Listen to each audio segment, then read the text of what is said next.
Mga igsuon, nindot kaayo ang atong ebanghelyo, apil na sad sa atong unang pagbasa kay gipahinumduman tas Ginoo unsaon pagpuyo nining atong kinabuhi. Ang atong unang pagbasa nag-ingon nga si Abraham, isgutan ni San Pablo siyang sulat ngadto sa taga Roma, wa gyud mausab ang iyang pagtuo ngadto sa Ginoo, ug ang pagtuo ni Abraham nga di gyud mamakak ang Ginoo, iya gyung tumanon ang iyang saad. Mao tong bisan pa og murag wa nay paglaom nga matuman pa ang saad sa Ginoo nga makaanak siya, sige lang yapon siya tuo. O kining maong pagtuo kuno maoy naghatag niya gahom aron mahimo siyang matarong sa atubangan sa Ginoo. Si Kristo diri sa atong ebanghelyo ang iyang gihisgutan duha ka klase sa taong dato. Na kunoy dato sa iya lang kaugalingon nga sukdanan, na asay dato sa atubangan sa Ginoo. Lingi ay mong tupad, inadato ka. Lingi ay. Kining pagkadato ug anhita dinhi sa sukdanan sa kalibutan, purting kapuya ani kabuoton, kabuang na lang ta, ma-stress na lang ta, magkaaway na lang, magpinatyanay na lang, sama aning naggubat karon. Ngano man, kay para mas kaugalingon ang kadato dinhi sa kalibutan, tigom og bahandi para sa kaugalingon. Mo nay dato. Mo nang doon natay mga ranking sa mga billionaires, sa mga millionaires, sa mga thousanders, sa pumilain, mga hundreders. Kana ba? Billionaires na ay billions, ang millionaires na ay millions, ang thousanders na ay thousands, ang hundreders na ay hundreds. Nasa ay pisoners, na piso lagi kwarta. Mao na, pero ang ato yung tigom yun, tigom. Mao na, himo, adiri mga nagsuon na nag-away na.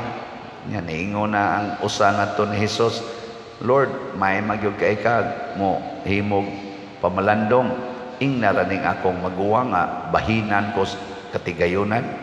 Daghan na biyang nidool nako ana, Pader, adto aratong ako igsuon, Pader, husaya rami Pader, kay digid mi magkasinabot aning pagbahin aning yuta nga gibilin sa among ginikanan namatay. Nako kamatay mo diha ay kun yung kasulasulan. Inyo pa nang ibaligya, nga ipalit ninyo og slat, malipay pa ko. Husay-husay ta na magsigig lalis ana mga utlanan. Oh, lisod kayo. Hastang limos lalisan pa, mga buangon. Bitaw mga insurance sa ilang kuan, mga pensyon sa ilang ginikanan, hala lalis, away. Mao nay mga pobre atubangan sa Ginoo. Kiniro mga dato nga mga nasod nga naggubat, pinatyanay to the max sa atubangan sa Ginoo, mga buang na sila. Huy buang, matod pa ni Kristo dire. Sige kag tigom anang imong kwarta, pero sa mata sa Ginoo pobre ka. Wa kay ikapresentar nga bahandi atubangan sa Ginoo. Kay kaning mga bahandi dinhi matod pa niya dire sa atong ebanghelyo, mahibilin ra gid na dinhi inig kamatay nato. Bisag unsa patakadato, empty-handed gyud ta inig lakaw nato padung sa lubnganan. Hilingi ay mong tupad. Ing na nahibaw ka, mamatay ra gyud ka. Mo na importante kayo. Kay usahay ra ba maglimot-limot ana ato ginang tuyuon gina nato, di gina nato una-hunaon dahil patagdok-dok-dok simbako. Ay sus, mamatay ra gyud ka. Ako di man ko kamaon ang exorcism. Ingon dayon. Na day mo rin ako, Pader. i-exercise sa ning akong kuan, akong inahan or kaning akong anak kay mura man giyawaan pa der ako dayong ingnon mamatay ra na ay lang nag ay na lang nag-ipa-exercise kay mamatay ra na siya. Ang una nimong dawaton nga mamatay ra ka. Sagdain ang yawa, di ka pa katulgon. Sigihan kag samok-samok, hadlok-hadlokon ka. Oy, ingna lang ang yawa, mamatay ra gyud ko. Ana. Nya kanang makadawat nga mamatay ra na siya, mo nay tao nga mahimong relax. Mawagtang dayon ang yawa. Basta mudawat na kang mamatay ka, mawa day ng yawa. Kanang yawa nga naghatag ni mong sakit o mga kasakit, ingna mamatay ra gyud ko. Ni kamatay nako, ang importante ang akong relasyon sa Ginoo. Mawa day ng imong kasakit. Ako bitaw na problema ko ning atong mga slots dinhi, inig-ingon ako, mamatay ra gyud ko. Awa na, human na. Insa unyag mamatay ka nako. Ang simbahan, total wa man nang igisod nako sa kong bulsa, naam na sa simbahan. Bahalang simsuoy wa nay makatiwas ani pader. Kanang kumbinto imong gitukod, so mamatay ka kinsay mo tiwas ana nako na. Wa man day mo'y pagtuos Ginoo nga mugpili man ang Ginoo og mga labaw pa man gani nako tingali ang pilion sa Ginoo. Ang Ginoo man gyud mo'y mohatag, di ba? God provides everything. Na ikamatay na to, ay kabalaka na igasunod nimo. Si Abraham bitaw namatay man is Abraham, pero daghan man kaayong puparihag pagtuo ni Abraham. San Vicente Ferrer, perti na maghihinong daghana. Sila San Vicente, San Agustin, Mother Teresa, San Pedro Calungsod, San Roque, San Isidro, perti na noong daghana. Kay matod pa sa atong unang pagbasa, kining gimatarong sa Dios dili ra ni para ni Abraham, para sa ni sa tanan nga motuo ni Hesus. Himuon sa tang matarong. Mao na siya importante. Muna kamong namalit din higslots, congratulations. Gimatarong mo sa Ginoo kay ang inyong kwarta wa ninyo tiguma, at least ba portion of your money imong gihatag sa simbahan. Congratulations. Pero kamong wa gyud mohatag, sige lang paminaw diha nya, sige ampos Ginoo, Ginoo mudaghan ta ni akong kwarta, mudaghan ta ni akong kwarta. Di gid mo mopalit og slot. Mga buang mo matud pas Ginoo. Hoy buang, sige kag pangandoy anang padaghan na imong kwarta nya, mamatay na ka karong gabi, kinsa may mohatag, kinsa pa may mopahimos ana. Di ba? Ilingi ako nung imong tupad, ingna sa matas Ginoo buang ka, ingna ko. Kinsa man ang buang sa matas Ginoo, kana yung naa siyang hunahuna, tigom eskwela kay aron gyud makakwarta. Hala, trabaho aron gyud makakwarta. Abroad kay tuad ditong dakong kwarta, biyahe lang na imong pamilya, imong mga anak, kay kwarta gyud. Ang Ginoo na moingon nimo buang na. Unsa man day buhaton? Ang pagpaambit sa atong mga grasya.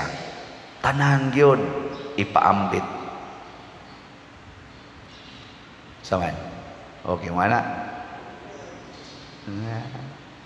Salamat sa nipaambit ha. Tanawa di ba daghan-daghan ang nipaambit.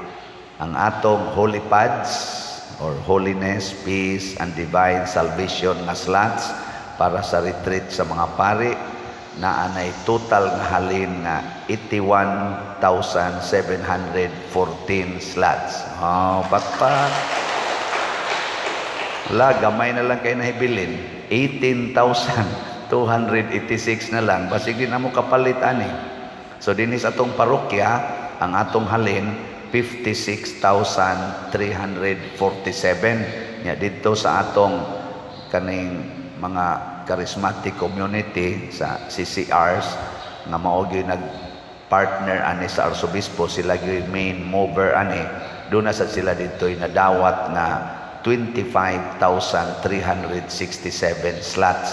So total 81,714. So sa atong parokya mga 56,000 ang atong na contribute so far. This is mga 5.6 million. Ang ila dito 2.5 million. So bisag hain anay gihatag, pulos ni sila nakalipay sa simbahan. Kining tanan nga nitampo aning holy pads, awa na do na nangibahandi dito sa langit. Pero kaning wa gyud mo palit ani, looy kay sila mura sila buang. Sigig tigom og bahandi dinhi nya wa di ay bili dito sa Ginoo. Nya naman sa tay special slot karon unsa gitoy nga nato?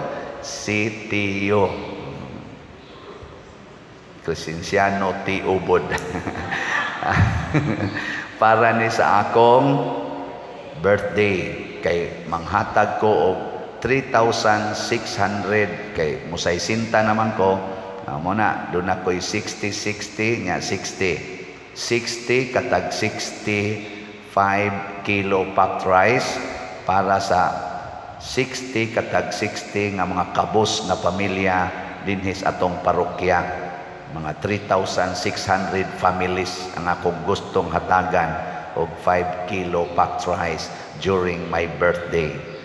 Nya nagplano sad ko nga dinhi sa atong parokya ubay-ubay man gining mga kabos dinhi, mopili sad kog 10 kabos nga dunay 10 gubaon og balay. Kanang gubaon jud kay balay nga mga 60 kabuok kay akong ayohon og jutay nga maarang-arang ang atop, bongbong og salog. Mo nang nagkinahanglan ko sa inyong tabang, mo budget ko ani og mga 4 million. So nagslata og 40,000 slots nga sitio. Ang meaning ani dili Crescenciano T. Ubod ha, Christ's Transforming Union. Christ Transforming Union. Nganong matransform man ta? Tungod kay nakighiusa tas 10 kabos. Pulong na ni Kristo, whatever you do to the least of your brethren, you do it to me. Muna kani sila si San Vicente Ferrer, sila si Mother Teresa. Practically ang tanang mga santos sama ni San Roque, St. Francis of Assisi na transform ang ilang kinabuhi sa dihang nakighiusa sila mga kabos. Nya ako sad maningkamot ko nga ini kasaysinta nako karong November 24 basin pag matransform sa kog hinay-hinay makighiusa ko sa mga kabos niya. Kamusang mutabang nako ani matransform sad mo pinaagi sa inyong pagpakighiusa ni Kristo diha sa mga kabos. Unya ang atong holy pads doon na to siya 30 slot challenge na nataas of yesterday na dawat 794 ka 30 slot challenge. Nya kining ako sang CTO slots doon na sa ni 30 slot challenge. As of yesterday wala pa ni palit. Adili day 30 slots, 60 slot challenge tag 6,000. 6,000 why ni palit zero.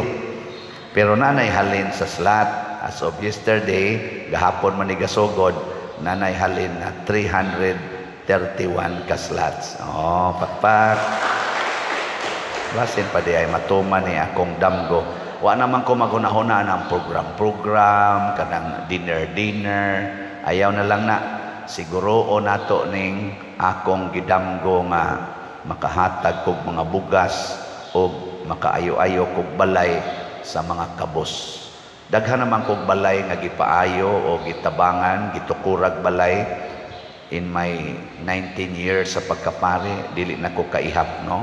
Pila na kabalay ang giayo, thousands na siguro. Pero lahi ni karon kay 60 man ko. Highlight sa tag 60.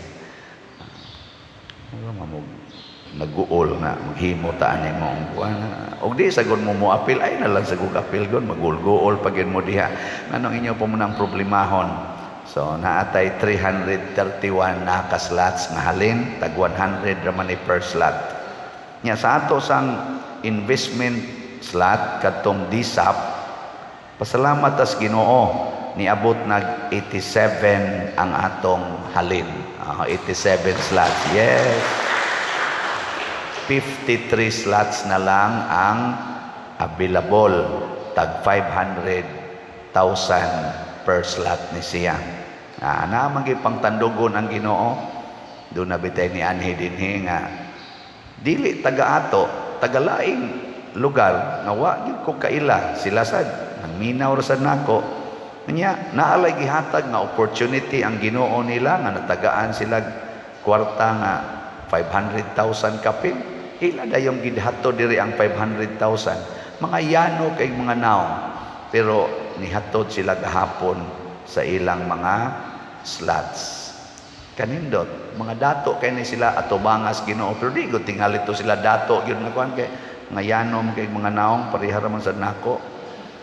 Na mo nang niabot na sa dangatong actual cash investment nga nadawat, niabot nag 65 slots.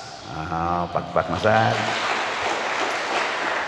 Og moabot na ni og mga 85 or diday, mga 88 slots, mabayra na nato ang 2/3 anang atong yuta. Nakabayad naman ta sa 1/4 man siguro to, 1/3.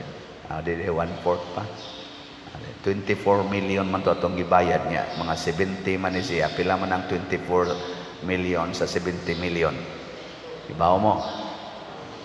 Nas mga 1/4. Sobra sad. Mga 1/3 kapin. So muna, salamat sa Ginoo.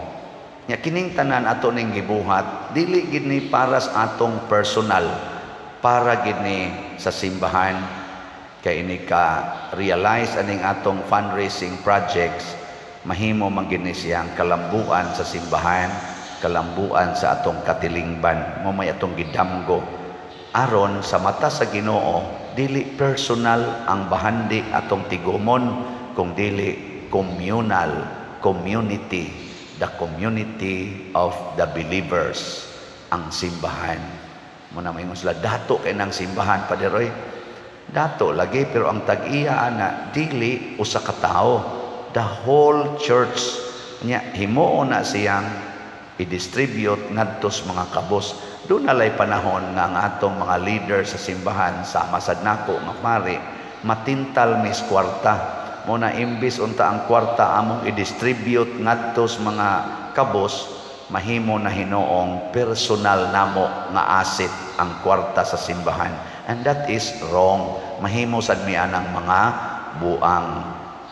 Ingnon sad mi sa Ginoo, buang kang paria ka, buang kang obispoha ka, buang kang santo papaha ka, nganong imo man ang giangkon nga imo nga iya man na sa simbahan. Na, so iampo sad mi nga di mi mga buang mo nang dunatay retreat namong mga pari. Mag-retreat mi karong November 7 to 9 aron mag-anam gid mi ka buotan matarong atubangan sa Ginoo. Matod pa diri sa atong tubag sa Salmo, daygon ang Ginoong Dios ni Israel kay iyang giduaw ang iyang lungsod. Karong buntaga giduaw tas Ginoo og gipahinumduman. Ayaw mo paglalis, ayaw mo paggubat anang mga bahandi nga kalibutanon, paghinatagay noon mo, pagtinabangay mo, at imana ang mga nanginahanglan aron mahimo mong matarong sa atubangan sa Ginoo. Ang Ginoo miduaw nato matag adlaw, matag simba nato, nakigtagbo nato ang Ginoo. Yampo nato nga duaon sa untas Ginoo ang taga Russia, mga leader sa Russia ug leader sa Ukraine, leader sa mga Hamas ug leader sa mga Israel aron dili na nila padayonon kining gubat, pinatyanay, ginamitay og armas, gastog purting dagkuang kantidad sa kwarta aron patyon ang mga tao. Muratag mga buang, sige tagtigom og kwarta, human ang kwarta sa itong gigamit aron pagpatay sa mga nagtigom og kwarta. sige tagtukod og mga dagko kayong edipisyo, ang kwarta ra say ni bungkag niini karong mga edipisyo, pinaagi ni aning mga powerful kaayong mga missiles o mga bombs nga ilang ipangbutang, ipanghug dito ilang gigubatan.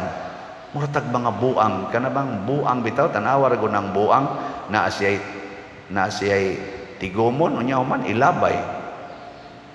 Na siya'y panghipuson, unya bungkagon. Buang. Na siya'y isulob, unya human hubuon. Maglakaw. Ug imong suloban, hubuon. Nya imong hubuan, isulob sad, masuko sa imong hubuan. Buang ba? Di masabtan. Nasa ato din nga musimba unya manglibak lang yapon, buang. Nasa ato din mudagan kuno pagka mga lagad sa barangay unya magpunay away, magsigi og linibakay, magsigi dinautay. Mao ba gunay mo alagad, nawa pa gani kasugod, nag-away na, buang. Manindog na ta mga buotan.